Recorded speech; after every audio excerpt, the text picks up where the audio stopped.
the Bulldozer Matt Tremont, the 8-time Deathmatch Tournament winner, the former 2-time world champion, the owner of H2O Wrestling.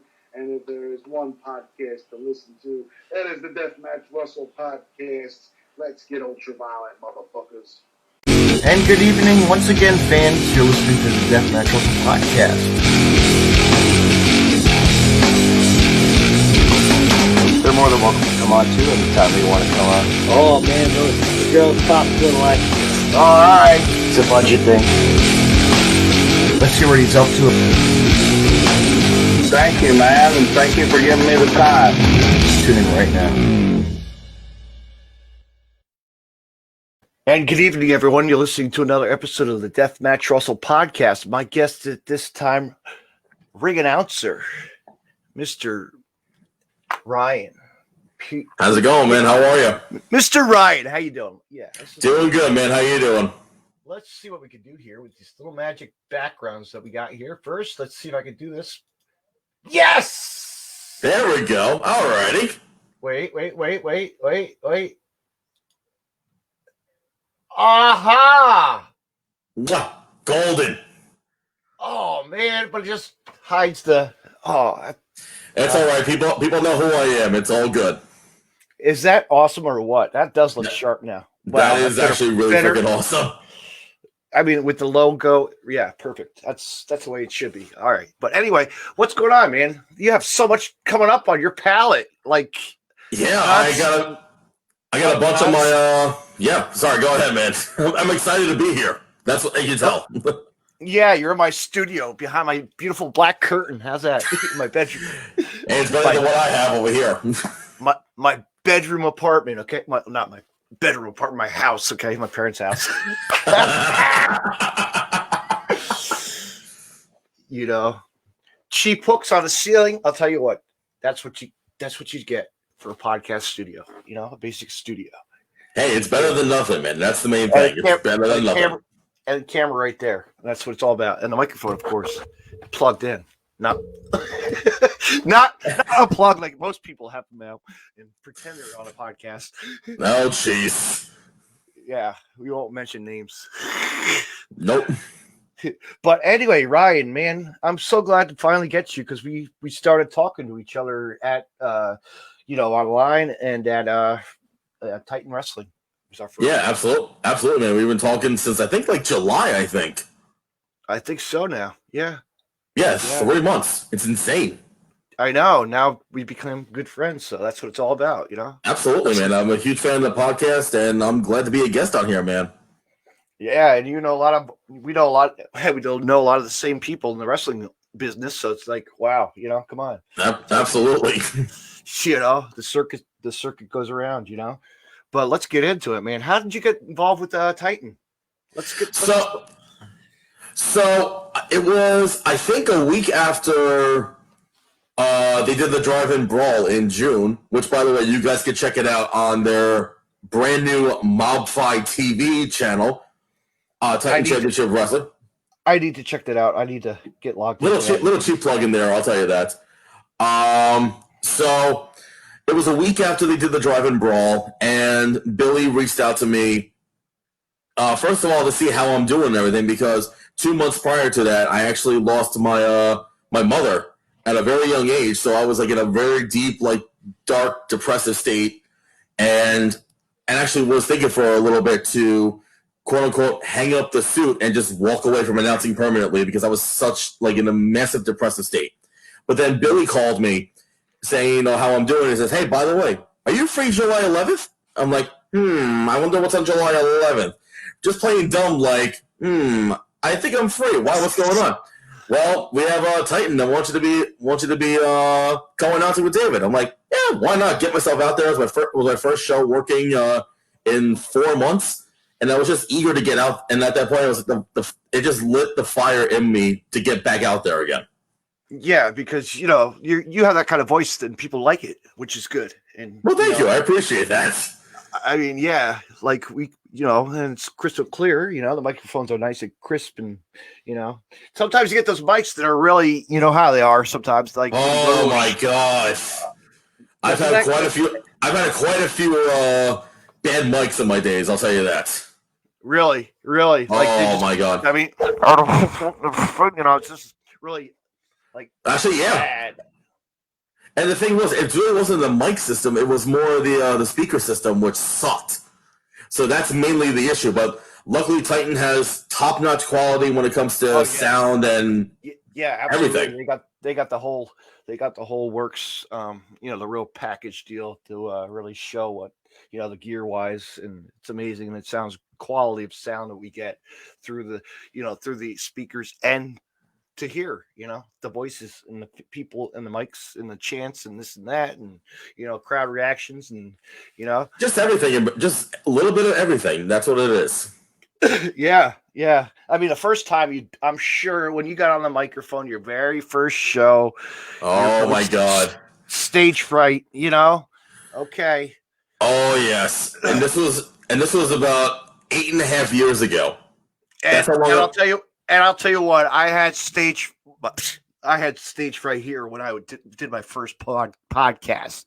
When I was like, God, it was horrible.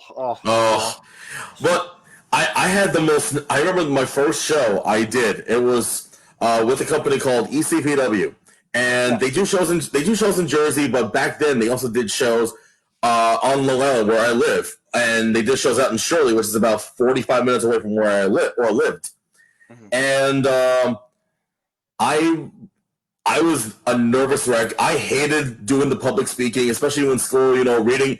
Say, okay, all right, Ryan, come up to the front of the class and read your reports in front of the class. I hated doing that, but it was like a quick instant of a moment where the promoter it was a challenge. It was a challenge. Oh my god, yeah. I mean, because you're curving your voice to something different, and like how DJs are and radios. How the people are on the radio, and you know what I mean? Like, well, it's funny that you mentioned that because 2 years prior to that, I went away to college, and they had a college internet radio station, so that's where I actually got my first step into attempting to be a DJ or announcer, whatever you want to call it. Mm-hmm. And back to 2 years later after that, my official first mic debut with internet radio. When the promoter told me, okay, we're ready to start the show and whatnot, and it was like everything just went away, the adrenaline kicked in, and I think I made a pretty good choice 8 years later. You did. I know. Now it's the future, and it's a lot more technology has changed, and as the microphones. Oh, of course. Everything is wireless, everything's digital, no or the pack on you. You have to wear that little micro lapel pack once in a while, Oh my god, yeah. I mean, or a couple of instances I had to use a bullhorn as a microphone. Oh no shit. Yeah. See, my podcast, we can use words, so it's uncensored. All right, I just wanted to make sure. That's all. But why do you think I got death in here? Come on. That is true. But no, the first time I actually had to use the megaphone by accident, and it was actually a fan's megaphone that he brought. He always brings it with him to show us, like a little mini one. And unfortunately, the microphone system, the mic died. And this was the main event, and I remember it too. It was my first time with this promotion called Five Borough Wrestling. The main event of that show was Brian Myers versus Tony Nese to be crowned their first champion. And as I'm doing the in-ring introduction, the mic just crapped out. And normally I would try to projectile my voice, but Tony Nese, and the video's on YouTube somewhere. Tony Nese hops out of the ring, leans over to the crowd, grabs the megaphone, saying, "Here, use this." And I'm like, okay, something new. Man. Oh, you'll have to send that to me. If you could. Oh, absolutely. I gotta find it. It was an interesting experience, but it worked out well. Mm-hmm. I was just watching Jersey All, or I was looking at. I just saw him tonight on what is it? Matt Sydal versus Eddie Kingston, and I'm looking back at Jersey All Pro. There's a video out there of them two wrestling at Jersey at a church wrestling event. I can't remember the name of the place in Jersey, but I was just like, but we had to, they had to use whatever they had to use, also. Oh, of course. Yeah. And speaking of Eddie Kingston, let me just say, I've known him for a long time. I'm really happy with where he is right now. That's like let's That's say like that's my personal thing because I've known Eddie for a long time. I think actually since the start of my career. And because one of the companies I still work with after all this time is Ace Pro Wrestling in Jersey. Yes. Which is run by Mike Moore. Yeah, I've been a mainstay over there. Ace and Union, right? Up in Jersey City. It used to be in Union City, and then late 2011, unfortunately, they lost that arena in the building. Yeah. Okay. But I started. I was there. I was there a couple shows. Okay, so you know what the building layout was, but unfortunately, they lost the building, so they moved it up to Wellington, New Jersey, at a Knights of Columbus, and I started going there as a fan beginning 2012, so I just missed the arena days. Wow. And then a year later, I debuted for them announcing-wise, and I've been their announcer ever since. So 7 years with Ace, actually 6 years, because they haven't done the show since December of last year. But wow. There originally was supposed to be one in April, but unfortunately, you know what happened. Yeah, I'm talking about Eddie Kingston, like me as a fan. I saw him actually wrestle at the reverse of Game Changer when it was JCW. Oh, Jersey Championship Wrestling. Yeah, that's a vintage one with Ricky O. Yes, and he was the tag team champion. He was the tag team at the time with the other guy. Yeah, I remember. I know, with Low Key and all the other guys, they're wrestling too. My God. Wow. Yeah. That's going way back. That was Garfield. That was up in Garfield, New Jersey. Oh, wow. Yeah. It's on Smart Mark. Everything's on Smart Mark these days. Oh, of course. And there actually is a wrestler named Smart Mark Sterling, just saying. Yeah. But no, just to see his career boost now, and my God, he's doing good. He deserves it, I'll tell you that. Mm-hmm. I mean, just after his no ring, no holds barred, my God, he can, just like, hey, he wanted something and he called him out. And then he shows up and puts on a banger of a match against Cody. So, yeah, a lot of people that we've seen recently, and actually, we're going to be seeing a tag team coming to Titan Wrestling actually for the Mount Olympus. Two guys that we know probably really well. Stephen Gibkey. Yes. Yep. Jersey Muscle Society. Yes. I mean, yep. They debuted on Dark last night. I actually watched AEW Dark because there were a lot of guys and gals. There was a lot of different talent. Yeah. It was like a Northeast invasion. That's what they should have called Dark last night. I mean, you had those two. You had Layla Hirsch. Oh my gosh! Talk about a match. She could have won that if she, but she was But you know what? It worked out well because she has another match. I know. Yeah, with Serena for the NWA Women's World Title, and that's and she's young. I think she's like 24. I think she is. She is young. But not only were they on, but VSK was on there. Anthony Bowens, Max Caster. It was good. Hey, I like Max. All right. Yeah. I remember them coming to CZ Dub and cutting a promo, and that's I've done it. Actually, I said, "Get out of here!" Oh, I gotta find that. I'll show you that video. You'll laugh. Yeah, I was in the hallway of an event, and they were filming around the whole crew with little Jordan Oliver and his little roomie. Oh, jeez. Yeah, but there's another guy, Jordan Oliver. He's coming. Mm-hmm. Absolutely. He needs to get spotted. And time's coming. Well, I think he's signed with MLW. I think. Mm-hmm. Yeah, MLW. Yeah, that's a big company to sign with, but a lot of people are quitting that company to go to other places. Yeah. No comment. No comment. I know, right? But getting back to talking about like microphones and radio, you were talking about how you in college you did some radio work, like you're saying you on the radio. Yeah, it was just basic, like, a regular DJ just playing music and whatnot. I've never done it before, and I love doing it. And somehow I transitioned that into ring announcing, and it's kind of like the same purpose, but the difference is the difference between being a radio DJ and a announcer, and you're in person. Yeah. Yeah. Like you can have like thousands of people listening and tuning in, but the thing is, it's not the fear of having people in front of you. Whereas if you're announcing in front of thousands of people, that's the fear in front of you. But as time progressed, I've gotten more comfortable into doing the announcing. I've done a lot of shows in Brooklyn, Staten Island, Queens, the Bronx, Alaska. Oof. Alaska, just recently. Whew. We'll be plugging that. We'll plug that. Dan's, we're going to be plugging a lot of stuff tonight. So. Oh, absolutely! I cannot wait. But being a DJ, like, you ever thought about, like, hey, I want to try. I got Napster. I got all this stuff at home. I could have been a DJ on the side. Like, you know what? I did that for a little bit. I was a DJ. Okay, that's where the DJ Dave part came in. You ever see that? On my like nobody knows that. Like, I was a mess around DJ for parties. Just really. Yeah. And they're like, David, you should try to get yourself a job on the air, because I was like, oh yeah, let's get on the dance floor, make some noise, people, See, it's funny. I tried doing that at a wedding at a friend's sister of mine just recently, and it was interesting. I'll tell you that. Mm-hmm. Yeah. I got on the mic for a speech and I choked my sister's wedding.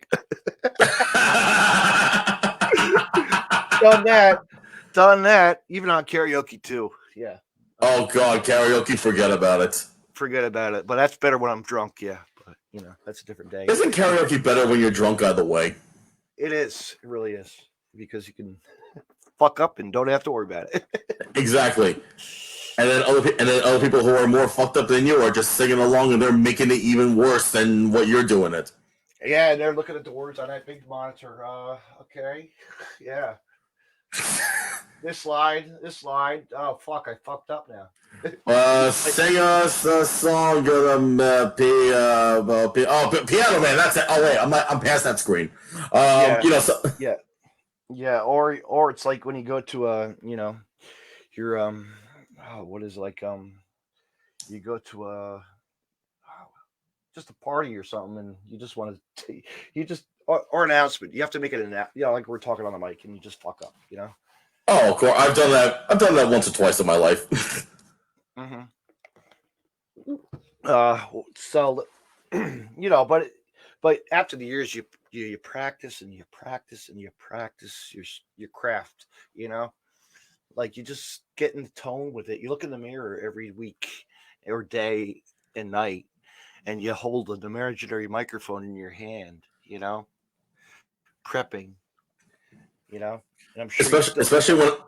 Absolutely. Especially when I have like big events, coming up, like literally the night before, I would actually. Luckily, a lot of the promoters I deal with, they give me the actual run sheet, the card ahead of time, so that way I can practice ahead of time, and say if I'm saying the person's name right, for a place I've never worked with before. Mm-hmm. Like, for example, Stephen Gipke. It took me a little while to say his name. Unlike some people who kept messing up his name on commentary. Mm-hmm. But just keep on practicing, and even doing like researching on like YouTube and whatnot. Like, okay, let me see what this guy. Okay, that's what they call him. Okay, just like doing my homework, really. Yeah, you're studying. You want to study from the pros, who's been in the business, and like the Hugh Hefner to all the greats. Oh, absolutely, definitely on that one. You know what? I'll never forget the time I went to a house show and I heard Hugh Hefner on a WWE house show, and he was just like laughing with the crowd. Like, you could hear him through the microphone and laughing with you. Like, just trying to make even though it's not live. You know what I mean? Like, he could tell you what's going on. Like, it was great. Like, but I'll never forget the time, growing up as a kid, going to WrestleMania 5 in Atlantic City, and I'm sitting way up in the nosebleeds with my dad, and you hear the thump of the ring, from way up there. My God, to hear that microphone and from that atmosphere, echoing through the Trump Plaza at the time. Mm-hmm. Yeah. And especially nowadays with even if you went to like Monday Night Raw or Friday Night SmackDown or anything like that, the ring is mic'd. So once they land it, you can actually hear it. I was like, oh. Sometimes. And speaking of that, you've worked with TNA, so there you go. There's an example right there of mic'd up, right, as well, right? Actually, no. The ring wasn't mic'd. Yeah, the ring wasn't mic'd when I did Impact, because they did it at the Melrose Ballroom in Queens, and the building is small enough to begin with, and it echoes. It does echo, so there's no need for a microphone. I don't think TNA really did use microphones in their rings ever since I think they did shows in Orlando when they did the tapings. But no, that was definitely a great experience working with Impact, which is funny because a lot of the guys. I'll tell you what, that Melrose is a beautiful building. I've been there for ICW, and my God. Oh yeah, Melrose is beautiful. It really is. I mean, first time I saw Chad posted a picture of it. Chad Mines, of course. Shout out to him. Of course.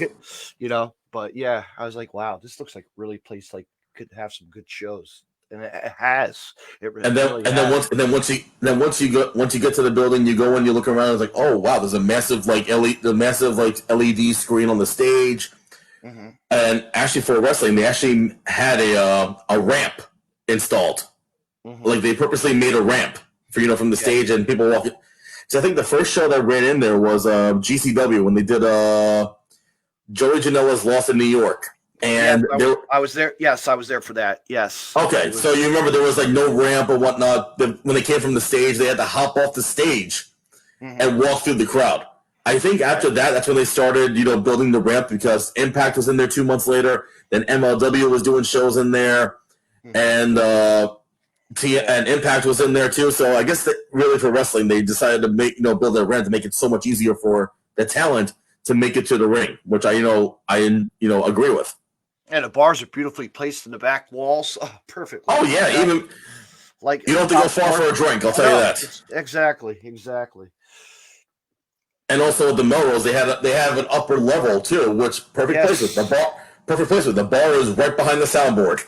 Yeah, you can't go wrong with that, But no, working with Impact was definitely a great experience. That was actually my first global television wrestling promotion I've ever worked with. Really? And and actually, because of those, I was able to work.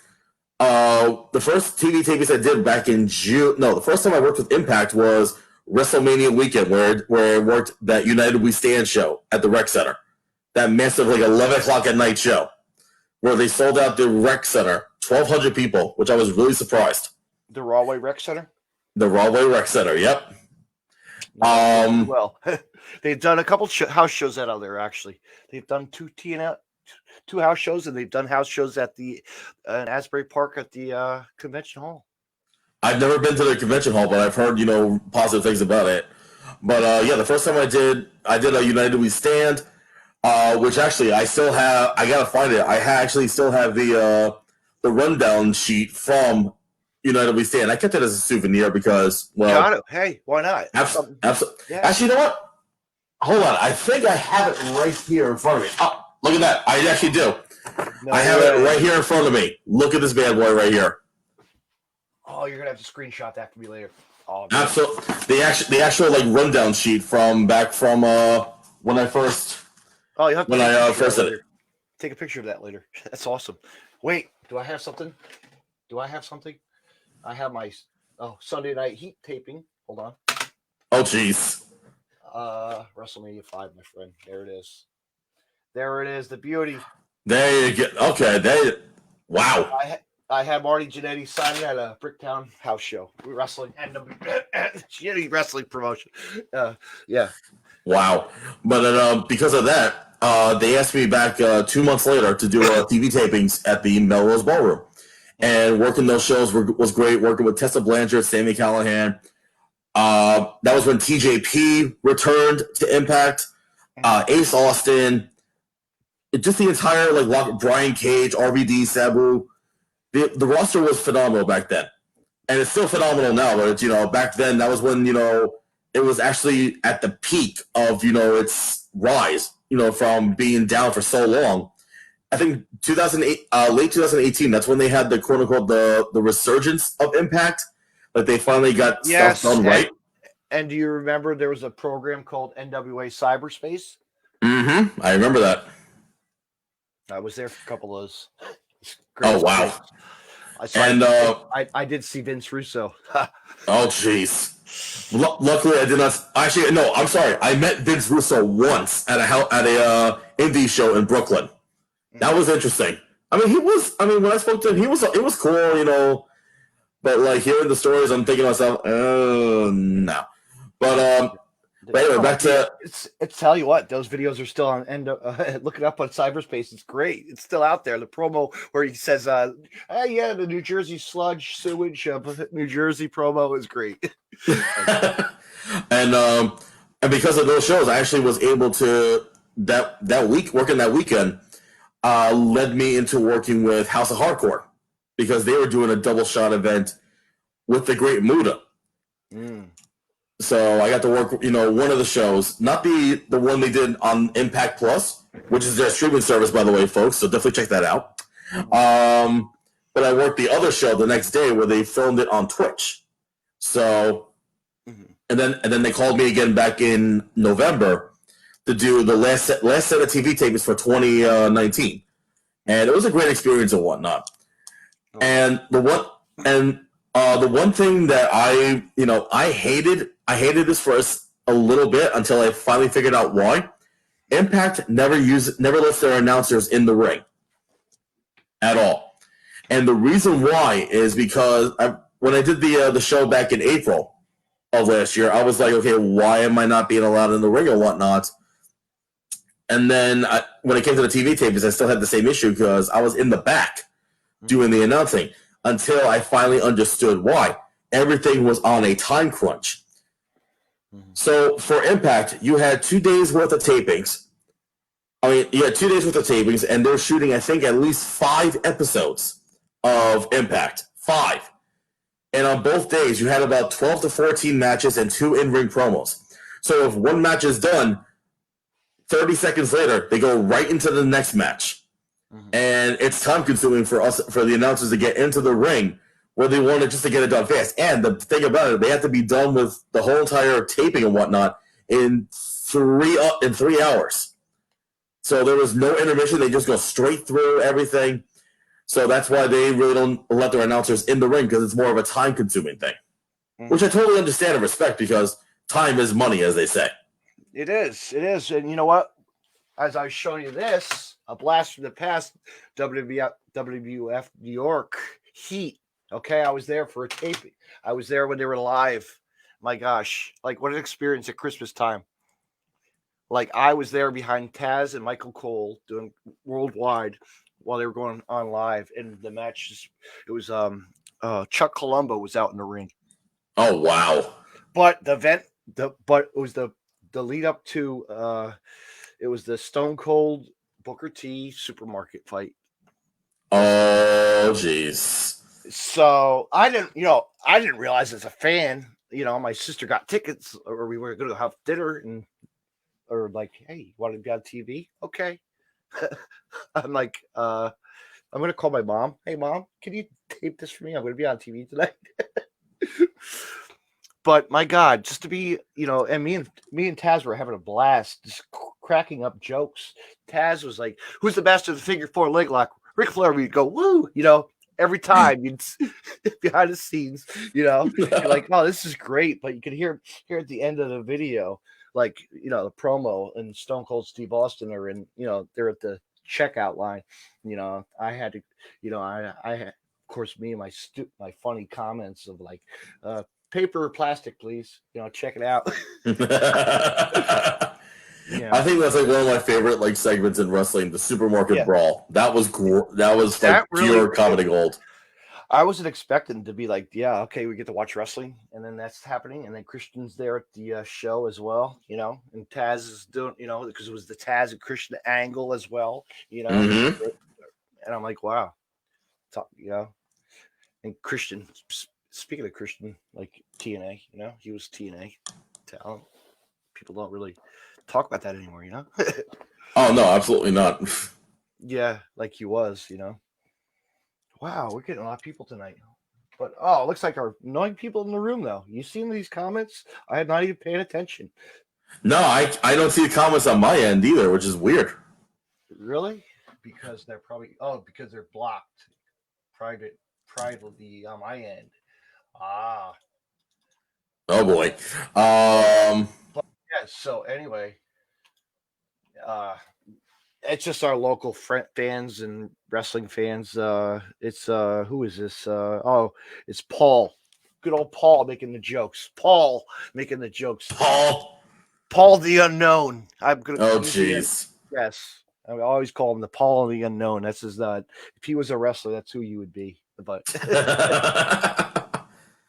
and a couple other people, friends that I know, Calabrese. Hey, how are you? But yeah, it's always good to check the comments, but I don't. That's a part.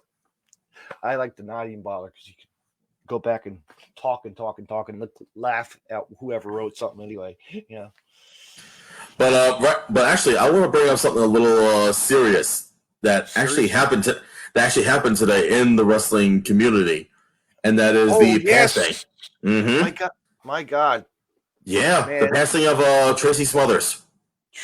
Wow, it's like, you know what, man? You look back at ECW when he was the FBI. He had a career that was unbelievable. And it's funny. And it's funny because I think, correct me if I'm wrong, were you at Val's Palace in October? Now, you remember he was supposed to be there with Little Guido, and then last second he had to pull out because of his, unfortunately, because of his health. Yeah, his health wasn't doing too good. He was, and then I saw a video out there of him. He didn't look good in the hospital. No, I saw that too. Yeah, but I have like a recent memory of Tracy Smothers. I think the last time I actually saw him in person, it was WrestleCon week last year. Now he did a show. I'm not going to mention the names because a lot of people. I'm going to say Joey Ryan's penis party.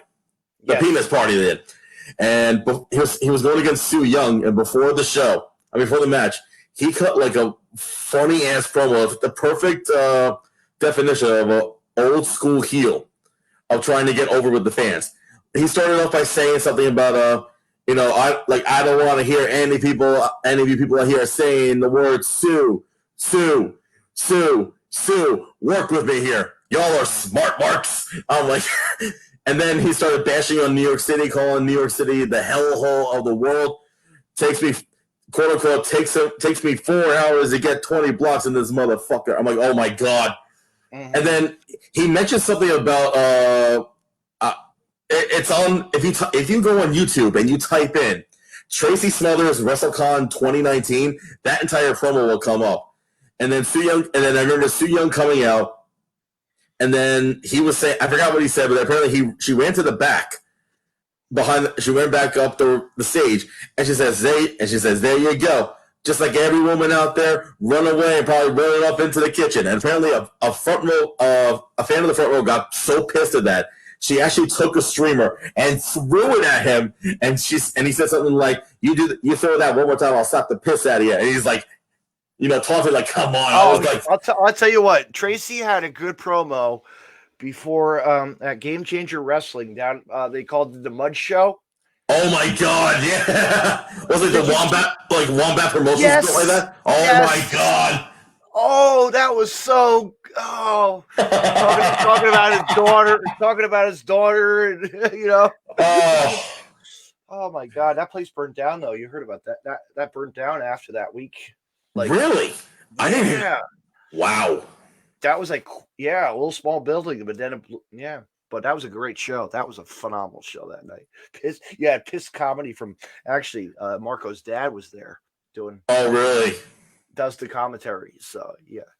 But always remember one thing about Tracy Smothers: everybody dies. Everybody dies.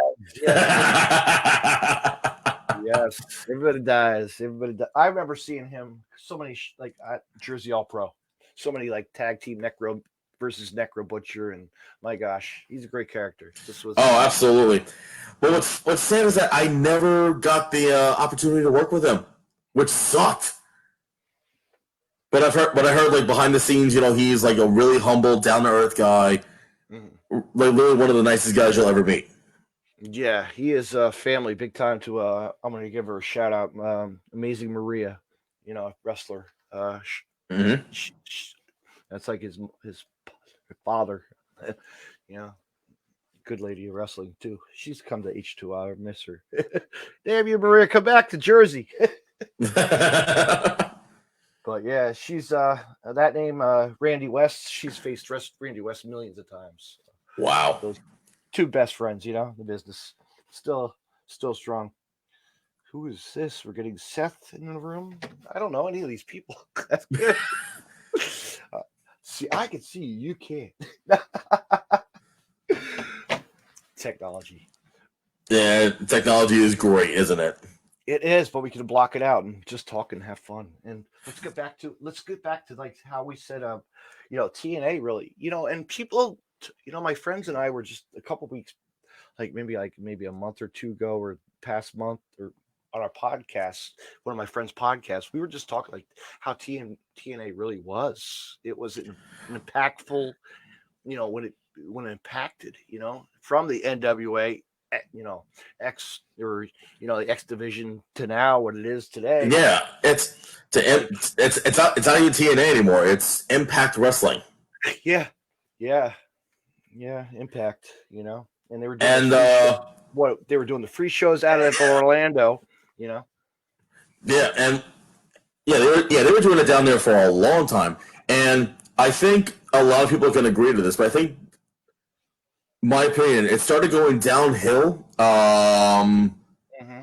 when they brought in Hogan and Bischoff. Yep. I think that's when, because if you remember the year before that, they were killing it every single week. And I've always been a fan of Impact for the longest time. I've taped it. So, I know I've taped it so many times. VHS tape. Even back to the Asylum days. And that's why I love the Impact Plus app. It's their version of it's their video library. They have everything on there, all the pay-per-views and whatnot. And what's even great about that was that I can actually go back to the episodes where I announced for Impact last year. I just go back and just listen to myself go, oh, okay, that's nice. There you are. You're on screen. Yeah. There I am. My voice is projected, but not my physical self, but it's all right. But you know what? Let's get into it. Now we can say your voice has been heard in Alaska. Wow, man. That's like, yeah. Big shout out to Kevin Matthews of WrestlePro, the owner. Absolutely. So that was an awesome experience doing this last trip. So I was going to say, they've been there before. I know that they've done shows in the past, right? They have done. Yeah, they did 2 shows in the past, and this is their 3rd time. So originally the plan for this one was supposed to be in May in Anchorage, just like a one night only, a massive card that had originally was supposed to have DDP, Marco Stunt, Joey Janela, Orange Cassidy, Colt Cabana, Brian Myers, and the list goes on. And then unfortunately COVID happened, so they were like, you know what? Let's push it back to September. Same location, same building, everything. So and Kevin's like, you know what? We're gonna go live. We're gonna go live. And like, my gosh, that was amazing. The place we were in, that was in Anchorage, because not only changing the dates, but then they had to change venues, and then a month and a half before the show, while everything was still a go, Anchorage said no go, because beginning of August, that's when they decided to bring down the mood of having less than 50 people in a room. So that just messed everything up. And at that point, a lot of people were telling him, cancel the show, refund and whatnot. But he was like, "No way, I'm strong." Exactly. He wanted to go on. He wanted to go on. Yeah. So a lot of people up there reached out to him and told him about a Harley Davidson shop in Wasilla, which is about 45 minutes away. and he and it was, and also it was at that wrestling? What was it? The Alaska training school, wasn't it, or something else? oh no, I know what you're talking about. The night before we were in Soldotna, which is 3 hours away, and that Yes. was that. And we had about you had a fan breakout. I know, I saw that. Oof. the biggest question about that trip was how many people would actually show up to the show. How many fans would show up to the show? Oh, there were fans Or of terror. Oh, there were people from Canada. Oh my God, yeah. Canada, New York, everywhere. Like there were a couple, Chicago, or a couple places. I actually met a couple people from Florida that went up because a lot of them actually were on the Instagram chat that we all follow, and yep. We're family up there. It's pretty like a click. Yeah. So the show in Soldotna had over 400 people, which I was really surprised, and that was in and also the main star was Bryson Axel. Yes, Bryson Axel, the number. He wasn't even on the show. No. He was the night too. I know that. I know he had fun at that. But he was doing music for us though on that first night, so I'll give him a lot of credit for that. And actually, the building that we were in they just built that I think less than a year ago, and it's they call it the All American Training Center, where they do like collegiate style wrestling and whatnot, and actually have their own like collegiate style team. And you guys, and what was really neat, you guys got to see boxing, like a kick fight boxing going on, and doing did you get to go on the microphone with Kevin at all, or no? No, I didn't. But what's funny is that I felt more comfortable doing that show because not only do I announce for wrestling, but I also announce MMA and kickboxing events as well. So I actually felt more comfortable doing that. Mm-hmm. Yeah. And then the next night, we were in Palmer, which again was 45 minutes away. Originally, the show was supposed to be outside in the parking lot, but rain was in the forecast, so we were like, okay, how the hell is this going to work out and whatnot? How was the temperature anyway? Was it nice? Oh man, it was beautiful. It was like yesterday for 3 straight days. Absolutely gorgeous. Yeah. And once everything reopens and goes back to normal and whatnot, everyone should definitely take a trip out to Alaska just once in their life, because it's literally a mind-blowing experience. It really is, because you're looking at ice, man, and just like the mountains is beautiful. It's a completely different world up there, which I was like, wow. I know. So the second night we did Palmer, and that had about 350 people in there because they moved out all the bikes and the racks and everything. Yes, that was like, wow, impressive. Like that place was beautiful. It was, and that was on Facebook Live, which actually they did a few hours beforehand and we actually had a lot of people watch it at one point. I think we had about 2,000 or at least 4,000 people. No, I think we had about 19 within the first day. 19,000 people from around the world. I know, and that was like Kevin was like, "Fuck it, we're going live on Facebook. We have to get somebody to fucking help us out, and do it. Get the technology. You guys have it. The Wi-Fi sucked in the other place. Hey, get it. Actually, I got to give a shout out to GoPro Wrestling, because they were the crew that actually filmed the event, and they film a lot of events, WrestlePro, Synergy, a lot of different places. So they have top-notch quality. I'm sorry, not only top-notch, but they have quite an elite status. Mm-hmm. So shout out to GoPro. Absolutely, and just like that week alone was like you had everything, man. You had Sean Donovan, you had Legursky, you had Wait, hold on. Legursky wasn't on the Alaskan show. Oh no, Wrecking Ball was. No, Wrecking Ball didn't come with us to Alaska. That was Sean Donovan and LSG in a dog collar match. Okay. All right, my bad. No, it's all good. I'll get Wrecking Ball on you on the 14th.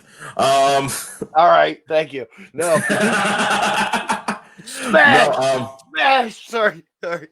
No, but the show was top notch, and and actually And actually, I forgot the guy's name, but he writes. The guy's last name is Johnson. He writes for like a massive wrestling review magazine online, and he actually reviewed our event as one of the top events to watch in 2020, which is huge because he's comparing like our stuff to WWE and AEW quality, which again it was huge. Never thought you'd see an indie show get like that caliber during these tough times. No. I was reading. Actually, I probably saw that online. It was really awesome. It was to see that. But yeah, no, that and you had like a a debut of a manager come out to the ring. His name was Nasty Leroy, my friend. Oh my god! Shout out to Leroy. He's a ball buster. He's a ball buster. He's a great worker. Oh my god, Nasty First Leroy. time, I'll tell you what. First time seeing him, on TV with Joey Janela in the crowd, being just like and rooting him on, and that was yeah. Go ahead. And that was my first time working with him too, with Nasty Leroy, which is like, I was like, sure, I had to go all the way out to Alaska to finally work with him. Mm-hmm. Yeah, you don't have to go to Georgia or Jersey or anywhere else, or Kentucky or Indiana for the collective or not collective. Yeah, collective. Wow, talk about that. That was a hell of a weekend. I wish I was there for that, but I mean, considering what occurred afterwards, I don't know if you heard or read about what happened after that regarding the collective weekend. Apparently, some people tested positive. Oh yeah. Mm-hmm. And also, a certain person was named Logan was harassing some female in the. Mm-hmm. Oh, I didn't hear about that. So all I heard was about the few positive. Mm-hmm. The few positive. Let's say that he's not going to be around that much longer for wrestling. He ruined his career. I have no idea who it is. So anyway, moving on. I actually caught some of the action from the collective highlights online. Spring break. I think the match of the night on that one was Gresham and Moriarty. That was phenomenal. Bloodsport, Moxley and Dickinson killed it. Along with, I think it was Layla Hirsch and Josh Alexander. I know they went against each other on that. I don't know. Mm-hmm. What are you doing? I'm live. Flash the lights on me. Thank you. But yeah, go ahead. No, it's okay. No, I was saying I know one of the matches on the weekend. I forgot which show it was, but it had Layla Hirsch against Josh Alexander, which I forgot what show that was, but there was some good matches and good quality, and huge shout out to everyone that was a part of the collective weekend because they killed it. I'll tell you that.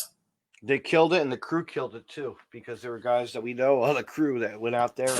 Four shows in one day. That is insane. Mm-hmm. And they traveled 12 hours just to go. It was worth it. Yeah. There was one guy named Juicy Fatu. I forgot his name or whatnot, but he's from California. My God, that guy's going to be the next thing. Juicy Fanu. He drove. Yeah. This guy drove from California to Indiana to do ring crew, which is huge. Mm-hmm. And then on the last GCW show in California, he was in a match with, I believe, Kyle the Beast, I think, and killed it. Yeah. Speaking of Kyle, he was just recently on he was on Dark too. There you go. Yep, there you go. And also the Kid, Vinny Pacifico. I don't know if you're familiar with him. Mm-hmm. Yes, I've seen his name pop up on there with pictures of AEW. Yep. But yeah, my gosh. But Alaska, let's get back to talking Alaska. I mean, that card was solidly stacked too for what they had. Guys who couldn't make it, they filled it in and made it what it is. So one of the key stories about that was The main event was supposed to be Anthony Bowens against the Iceberg Dion Rusman for the WrestlePro Gold Championship. Unfortunately, the day before, due to unforeseen circumstances, basically a family emergency, Bowens had to pull out of the show. So Kevin Matthews, I mean, I know some of the feed got cut off on the live feed, but basically what he said was that, to make things, fair and whatnot, they did a interim WrestlePro Gold Championship match between Dion and the WrestlePro Silver Champion Matt McIntosh in the main event. And then later on down the road, it would be Dion versus, it would be whoever won, which was Dion that killed it in that match against Bowens, excuse me. Dion versus Bowens for both titles to unify them and make, a singular WrestlePro Gold Championship. And this past weekend was the Dream 16 tournament with WrestlePro. And they were involved in a couple of tag team matches on both nights. And it was kind of building up to their massive collision, which I think from what I heard is going to take place in April when they go back to Alaska, because they're doing a massive northern expansion tour. Yeah, Five cities in 10 days. In order, they are doing Homer, Soldotna, Fairbanks, Palmer, and Anchorage. Five cities doing a massive tour.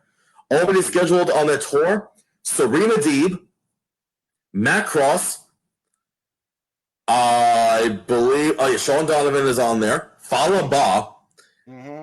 For only one of the nights in Palmer, DDP is on the one, and I think that one's going to be on Facebook Live too, I believe, or Fight TV. Either one of those two, though. But we'll know more later on down the road.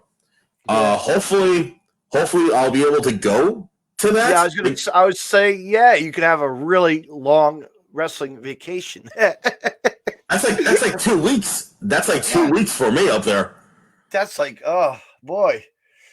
You're gonna have to get some nice hotels for that one, Kevin. No, I will say though, Kevin took care of us when we went up there. He does. He does. He's good. He's really good. He took care of us with the hotels and everything. Ground transportation. We had actually. I want to do another cheap plug right now because you mentioned Bryson Axel.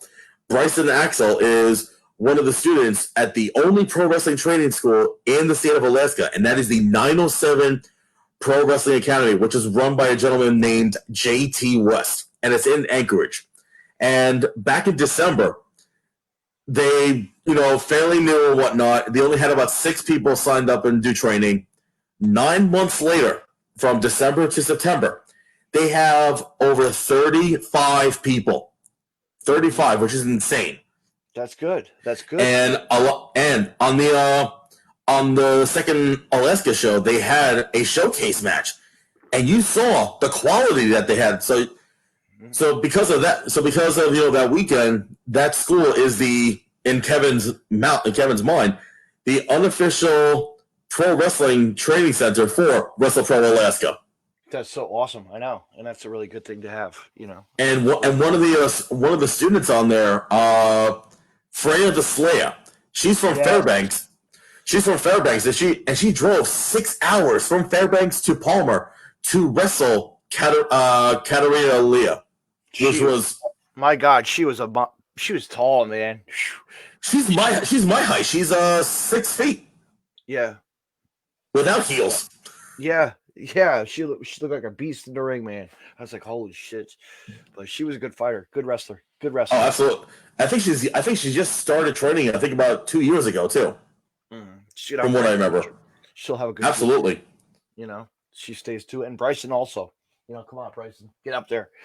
Get on the East Coast. Actually, I've seen something. He might be traveling soon, so shout out to him. There you go. Yeah. And but yeah, since we're plugging, stuff, working with WrestlePro, working with Titan.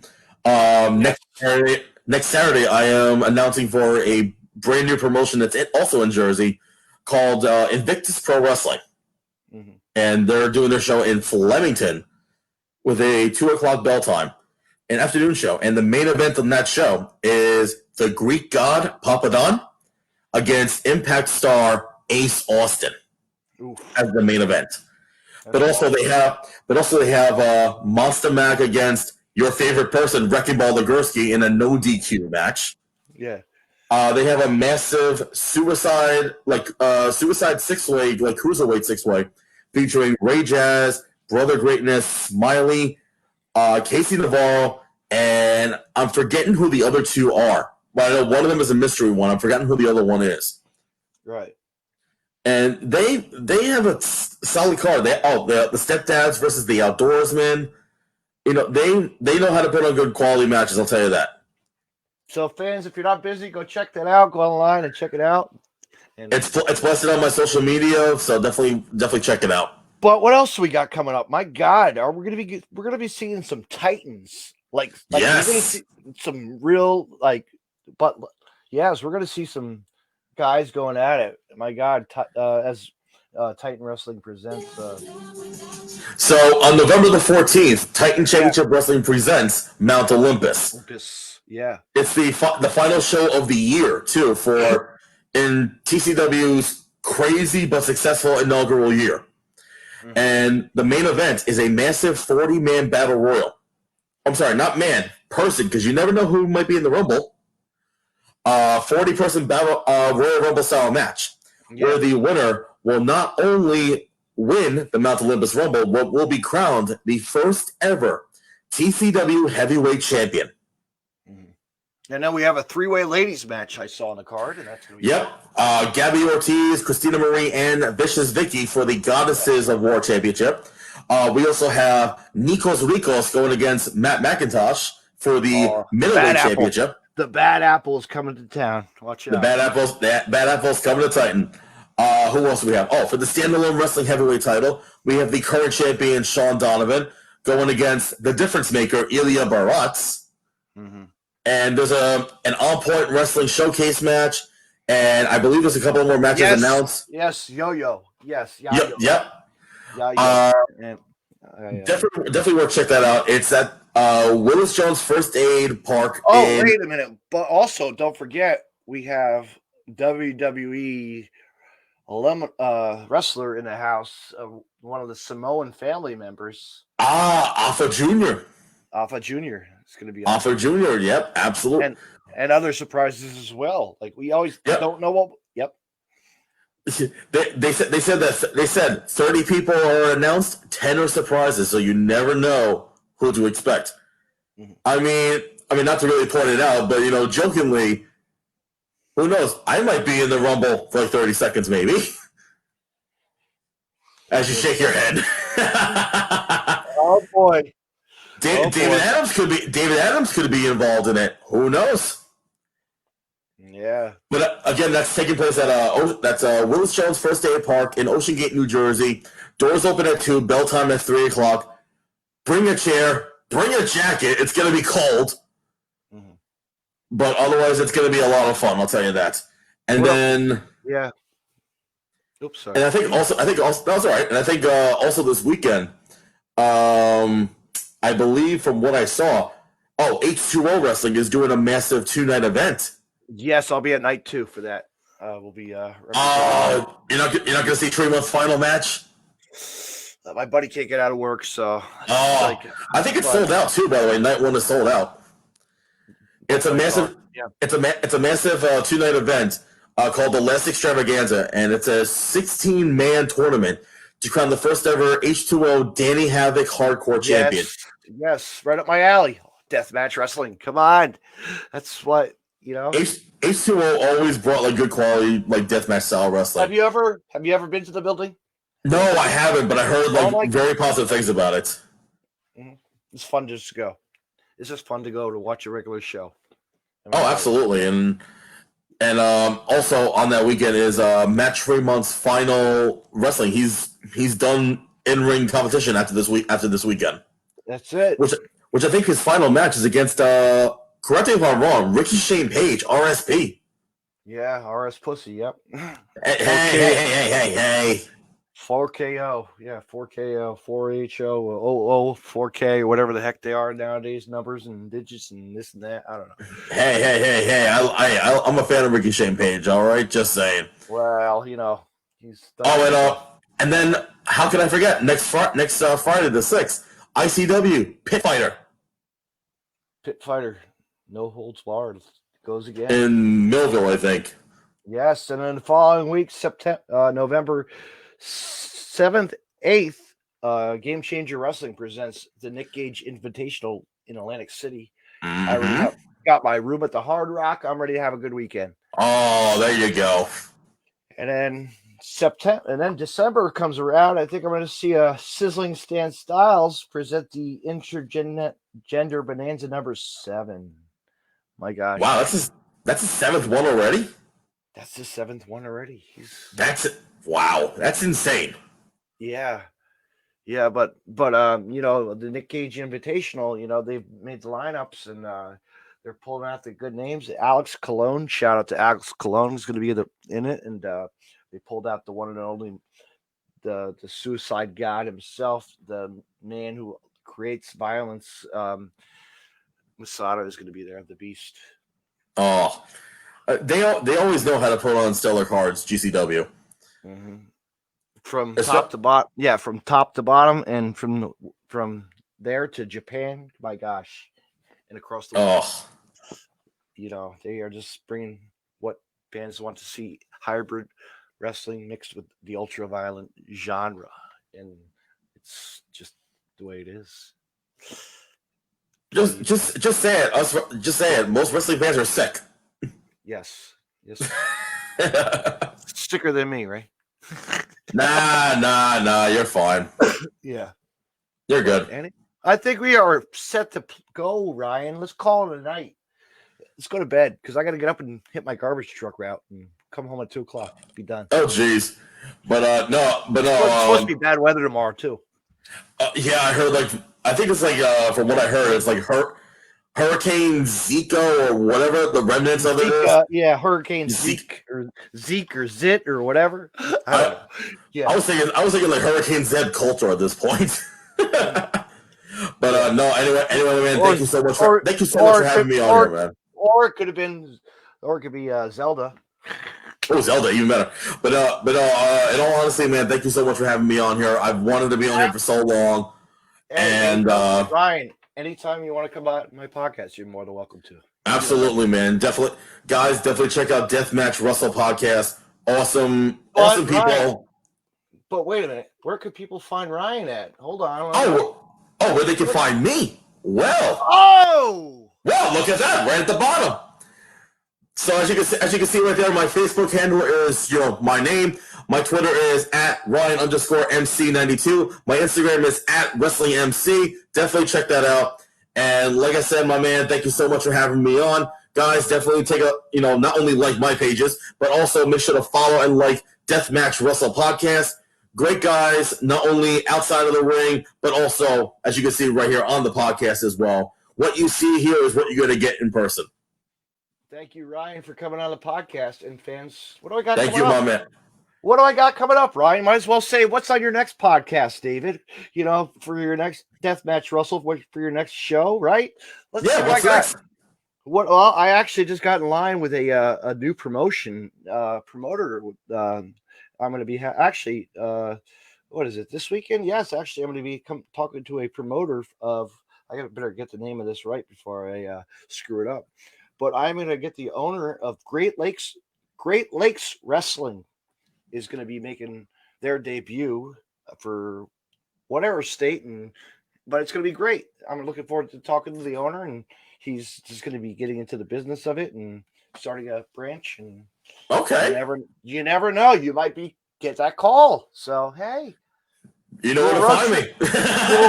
little road trip with the Russell. Hey, why not? We'll go. You never know.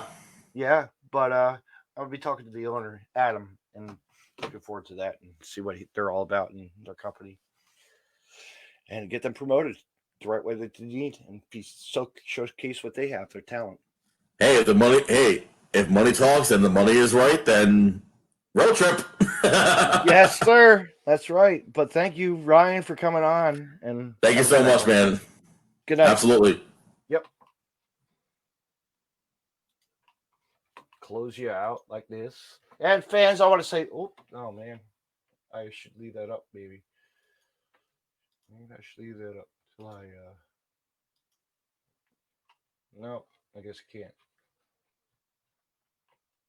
But you know what? I'll leave this. I should probably just put a background behind this. But fans, I want to say thank you for coming. Thank you for listening to the Deathmatch Russell podcast. And how do I get this up here? Hold on, I'm gonna do something. Bam! There you go, fans. Now you can see my face. No ready. But I want to say thank you to my guest Ryan Ryan for coming on. Great guy. He's an announcer for Titan Wrestling, Wrestle Pro, whole bunch of other wrestling federations as well. Get out to a show, support him, watch some live wrestling. While the time in the COVID is just, we're still in the COVID era, but you know what? We're still fans of wrestling. We support wrestling. So get out there and support it. Fans, thank you for listening to the Deathmatch Russell podcast. Have a good night, everyone. Till next time. Tune in.